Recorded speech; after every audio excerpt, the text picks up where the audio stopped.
The Amazon rainforest is a vast and amazing place, consisting of 2.1 million square miles of rainforest and accounting for 20% of the fresh water that runs into the world's oceans. The Amazon River itself is more than 4,000 miles long and is the largest river by volume, bringing 58 million gallons of fresh water per second to the ocean. Much of the Amazon has been threatened by fire and deforestation for reasons ranging from slash-and-burn farming to gold mining and cattle ranching. These industries destroy delicate rainforest habitat in ways that it cannot recover from, and therefore the best way to protect this delicate habitat is to prevent its destruction in the first place. The largest tributary of this mighty river is the Rio Negro, a massive river in its own right, extending 1,700 kilometers from source to sink, responsible for 3 times the amount of water in the Mississippi River, and it covers a basin of 0.75 million square kilometers. The Rio Negro is the largest tributary in the world. The Rio Negro basin is also largely undisturbed by many of the destructive industries that threaten the rest of the Amazon. Since the 1950s, the aquarium fish industry of the Rio Negro has provided sustainable livelihoods to rural families in this area, creating stewards of the rainforest who protect the habitat because it is their source of livelihood.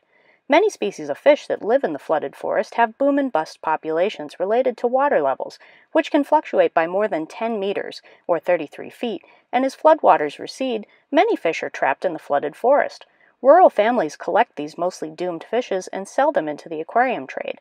This promotes the protection of habitat because these people know that the returning populations of fish each year depend on a healthy, thriving forest and river ecosystem, and they know that the fish will not thrive if the environment is not cared for.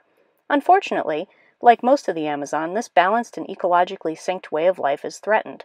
Since its peak in the 1990s and early 2000s, the aquarium fish trade of the Rio Negro has been threatened with collapse, not from a depletion of fish populations, they're just as plentiful as ever, but from a changing global market that increasingly leans towards captive-raised sources of fish, despite the obvious environmental benefit of these gently collected wild-caught fishes. Market forces are the main driver of this change, and informed aquarium enthusiasts can make the biggest difference in the environment by caring about where their fish come from and choosing environmentally responsible fish whenever possible. In this case, the wild-caught fish provide vastly important conservation outcomes by providing up to 60% of the economy of this area and providing economic incentives for environmental protection.